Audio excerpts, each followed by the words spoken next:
Mic check, mic check. Welcome back to another second half live. We are back. We got none other than Bobby Simmons, but also we got a new face on the grid. You know, we got my man Stephen Hunter, 8-time NBA first round draft pick. We get to talk a little bit about it, of course, all the way from the West Side. We get a little bit of conversation, nothing other than these two great legends of the city of Chicago. Fellas, let's go on ahead and jump right into it, man. Hey, it's $10 billion. Well, first off, let me say this. Happy Juneteenth to everybody checking in. You know, it's a lot happening in the basketball world. Yes, sir. So, Yes, but let's sir. go on ahead and jump to it. It's $10 billion out there on the market. The Lakers just got sold. I think they sold for a little over, $2 million. They were purchased back in the 80s. Yep. What y'all think about that transaction? I think it's well I think deserved, and I think they selling at a good time. They've done a lot. Obviously, they've been in business since 1979, and they pretty much saved the NBA. Jerry Buss saved the NBA with that Boston Celtics rivalry. So they Yeah. did a lot for the league. I think it's a good time to sell, and 10 billion. I mean, obviously, you just keep, you know, raising the benchmark on what these NBA franchises are worth nowadays. So it's pretty cool to see, man. Absolutely. What you think, Bobby?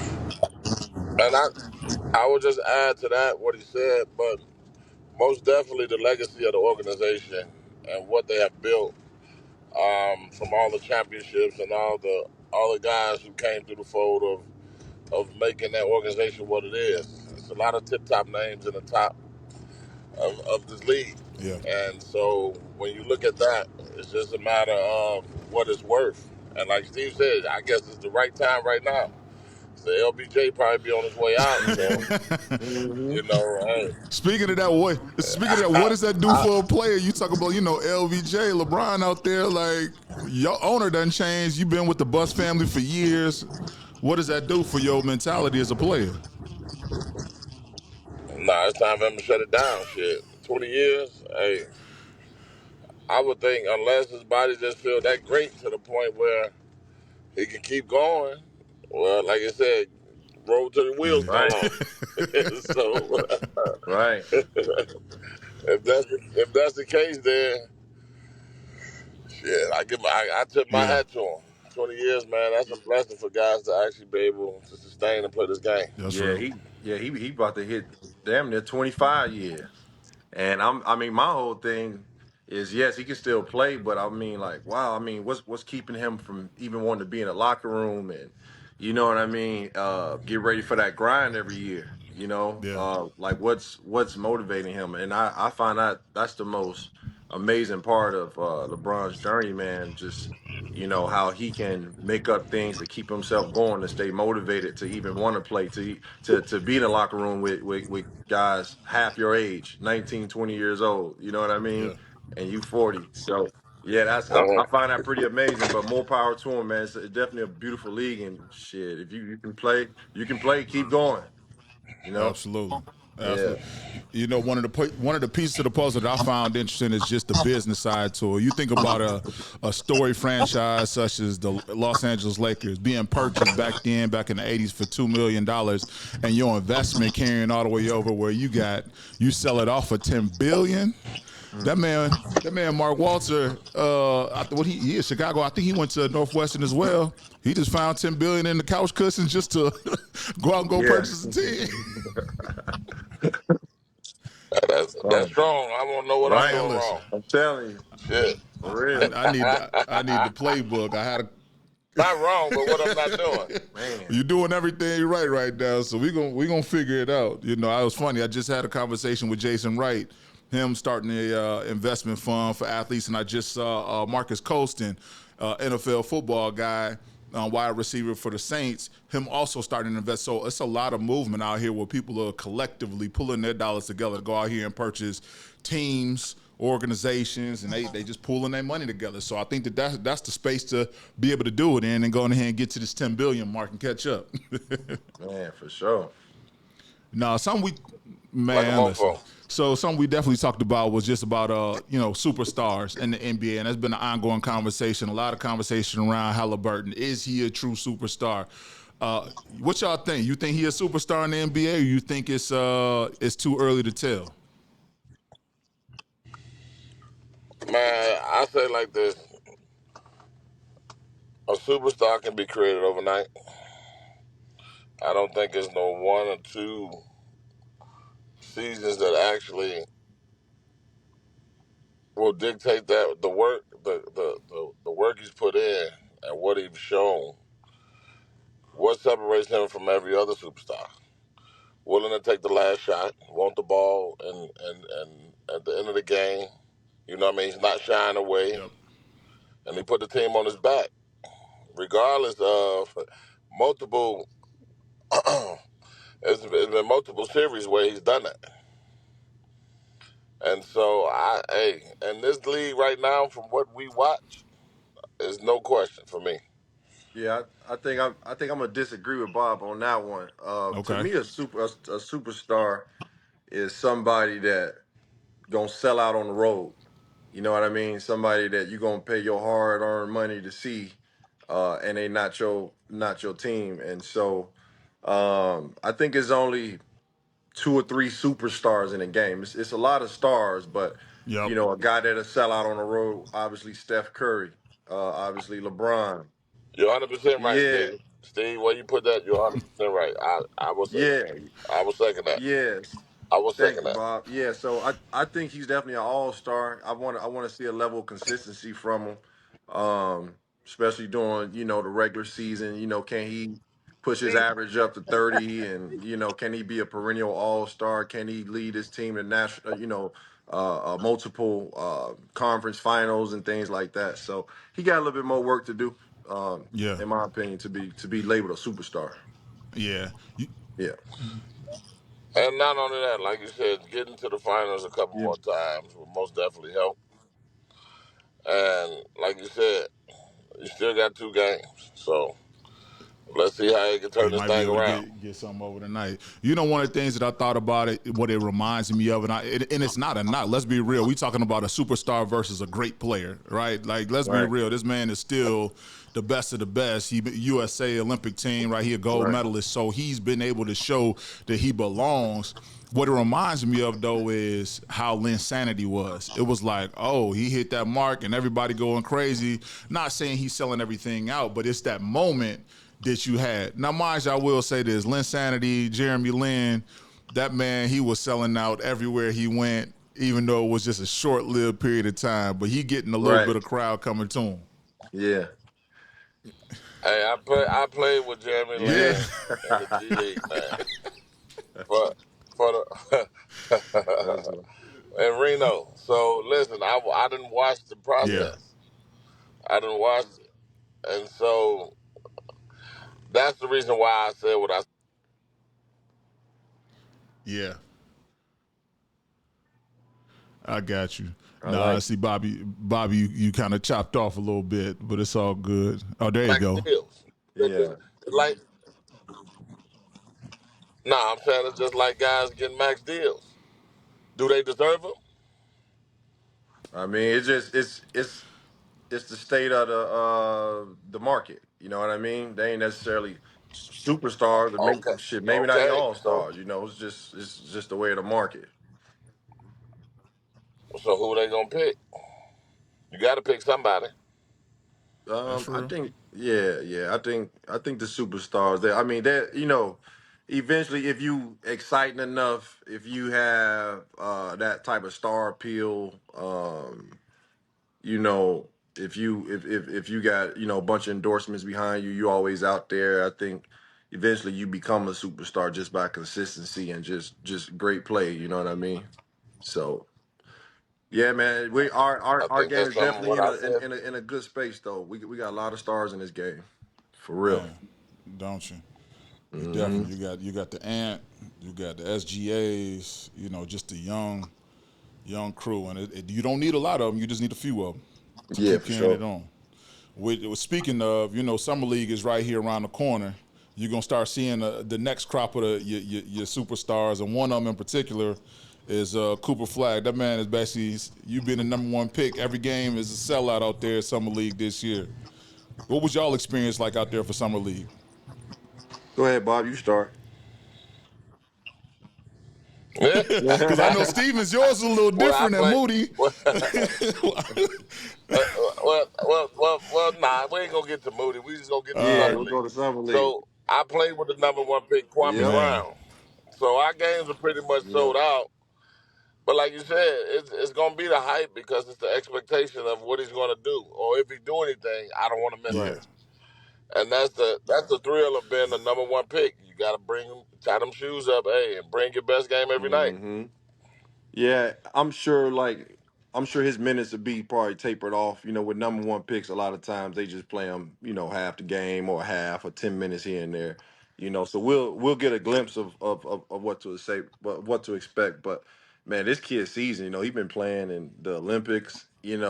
since high school. He played big time ball at Duke, at a high level, led them a long way. So it's gonna be really, really exciting to see. I really think he's gonna come in and make an immediate impact out there in Dallas. So I'm really looking forward to it. Matter of fact, I might be going down to Vegas for the summer league. Hopefully, I Okay. see some of you guys down there. Yeah. Yeah. We might just pull up down there, bring the Mm-hmm. podcast with and make sure we go on ahead and chop it up because there's so much. It's a couple of young guys, even a young guy, Jeremiah Fears. He's actually from my area out in Joliet, but he a nice guard. What he did at Oklahoma this year, I'm excited to see what he does this year. Yeah. Even, Guaranteed man, buckets. listen, What team did he man, play? listen. What AAU team he played for? Matter of fact, he was out there I want to say he was out in Arizona. He Oh, was a with AZ Unity. one of the teams out there. I think he Yeah, was out probably there for a second. He if moved it's around Nike a little bit. if it's Nike sponsors, probably AZ Unity. Got you. Yeah. I Yeah. know he moved around with a couple of different teams during him Okay. and his brother. And then when he left and went over to his older brother went to Michigan State, so he's still there. Jeremy Jr. And then Jeremiah has played at he played at Oklahoma. So he right now is looking at he might be a 5 pick, but we'll see what happened again. It's a new crop of superstars. I Yeah. ain't gonna shy away from it, man. Let's go back to Moody Bible. Moody Bible was iconic, man. We gotta Yeah. talk about that, man. That's where players were made. Yeah, for Some sure, people. man. What was it? Hold on, Steven. What was your experience? Because we know Moody Bible it's a grind. It was more than just summer league. It was you going in there and you going to hoop. Yeah, it was fun, man. But like we spoke about before, Tim Grover, man, the runs with Twan and Jawan and Bobby and Q and all them guys, it got us ready for Moody Bible. So Yeah, by the time we got there, we was all ready. Myself and Bobby, man, because of who we've been playing against in preparation to Moody Bible. And so it's really just locked in. A lot of hungry guys there trying to become first round draft picks. Obviously the top, 5 or 10 picks, they not gonna play up there. So the rest of the guys, we was all just trying to break into the first round or maybe in the second round. And yeah, so a lot of talent up there.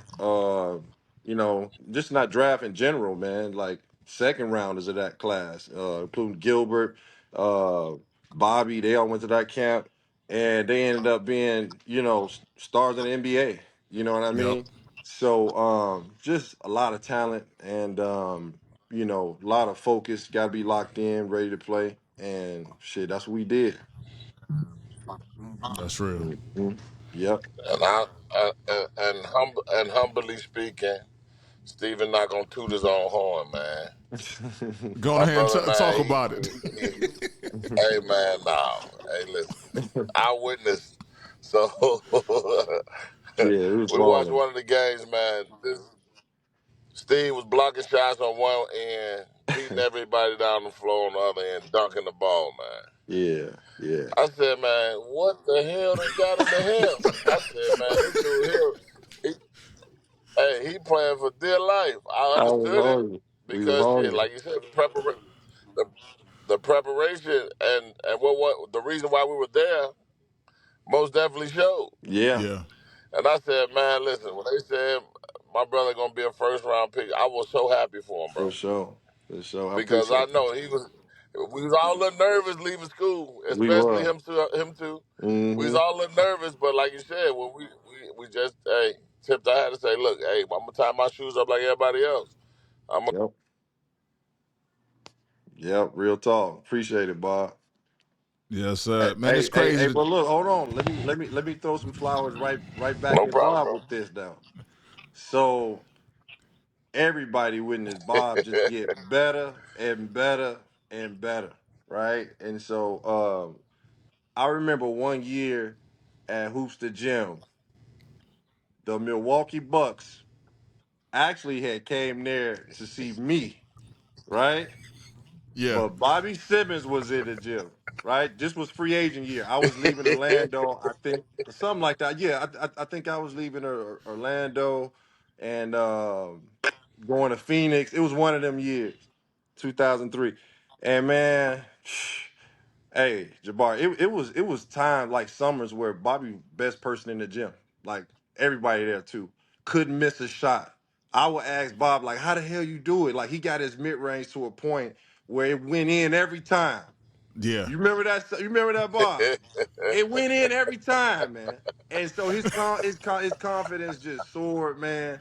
And just the work he put in, bro, just to keep getting better and better and better. You almost think that at 6'9" coming out of school, Bobby may have reached his peak, but he proved everybody wrong. He went Yeah. up 4-5 levels.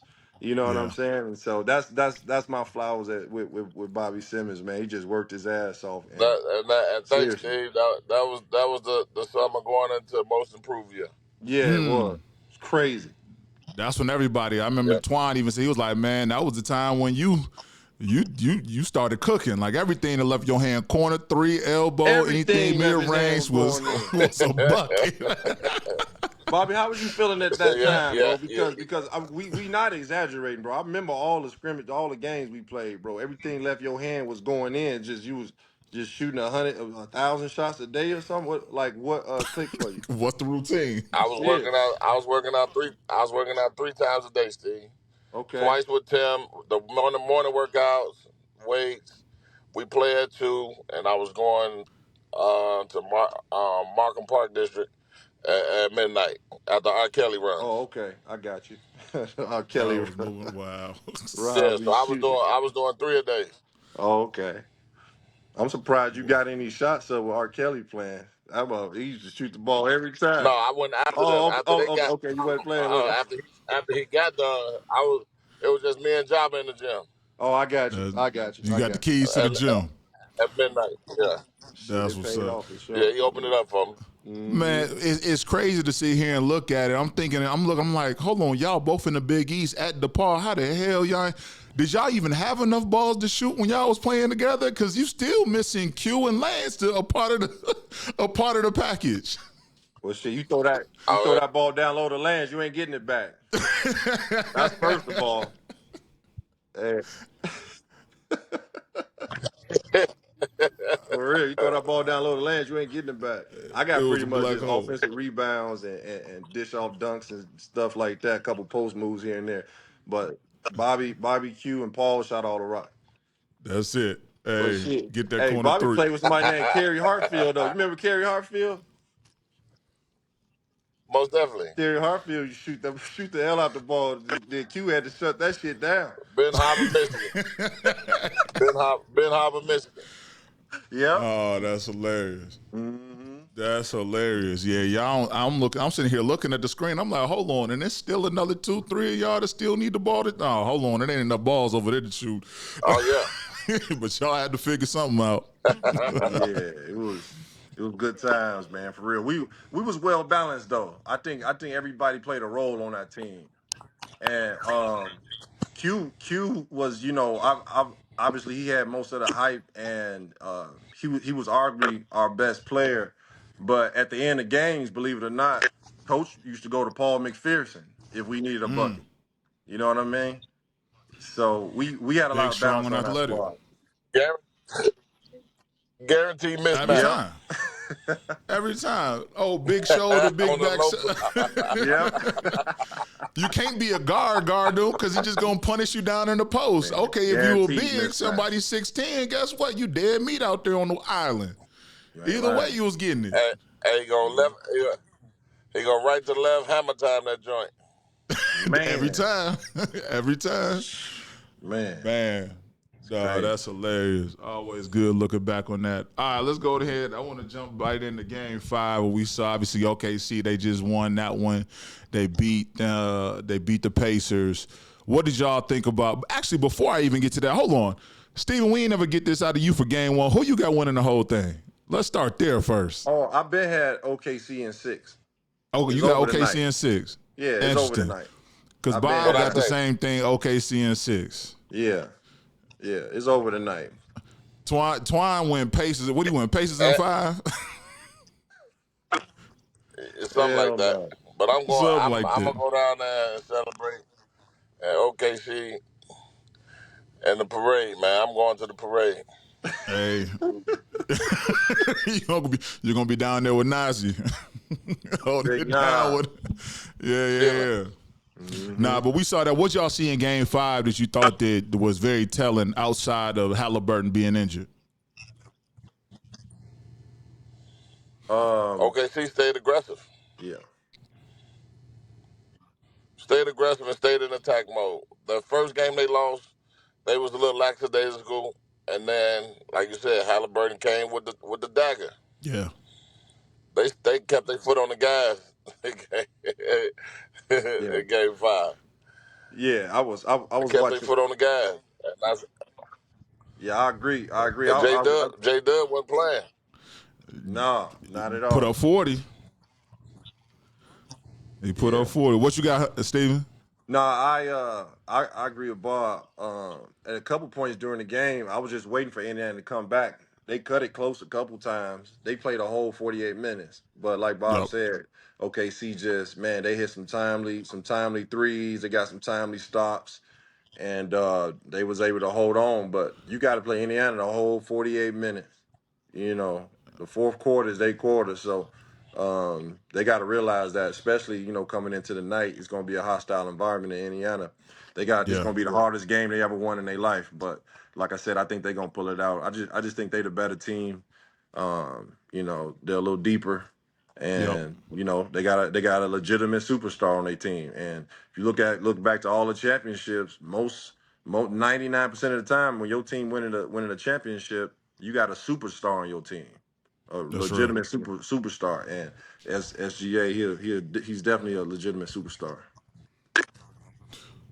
That's real. So, do you think that if OKC doesn't win tonight, uh, do you think that that's Game 7? Do you think that they still win, or do you think that the Pacers got a chance to win that, knowing the type of basketball that they play? I say, basically they got to close it tonight. But I would most definitely think about how hard guys going to play. Hopefully nobody gets injured, like a Halliburton situation, like you're dealing with ailments and things of that nature, because Yeah, that can also change the narrative of the game as well. When guys are not Y- 100% and still trying to play. Yeah, I think if it go back to OKC, OKC gonna win a game 7. But honestly, I think OKC gonna win by double digits tonight.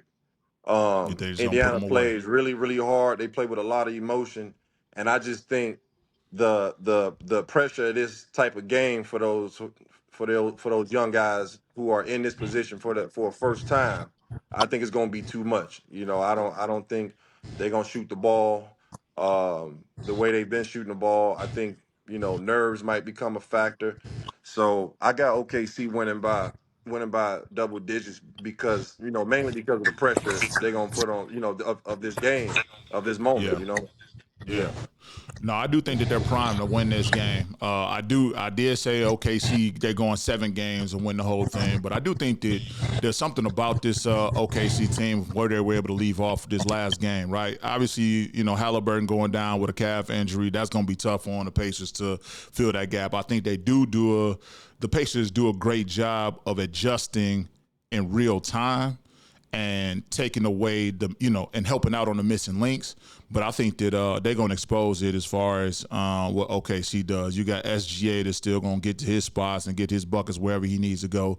Then you look at it in general. You look at you got Jay Will. putting up 40, that ain't nothing to turn away from. You know what I mean? Like, he's getting in his spots. He's knocking down the open jumpers. He's hustling. He's playing defense. He's doing all the intangibles. He's honestly playing a complete game. And so he's really, really exciting. I think the one factor to me is on the other side with the Pacers because McConnell brings so much energy. McConnell brings so much to the floor right off the bench. He comes in and he just a whole nother kind of another player, and then the crowd gets right into it as well. Yeah, I agree, man. It's gonna be an exciting game. I'm getting ready to watch it myself. Yep. Yeah, fellas, we about to definitely tune in. Game started just hearing a little bit. I know I'm out here in LA doing a thing. But fellas, I appreciate y'all jumping on. We definitely possibly gonna have to do this again for Game 7. We'll see if they're gonna hand and win by 20, like you said, Steven. We definitely gonna get into it. Bobby, man, appreciate you jumping on. I know you had to jump off and everything, but hey, all you guys tuning into the live, thank you for tuning in. Be sure to hit that like, follow, subscribe, grab some merch. Go ahead and check out the website as well. We out. Peace. Peace.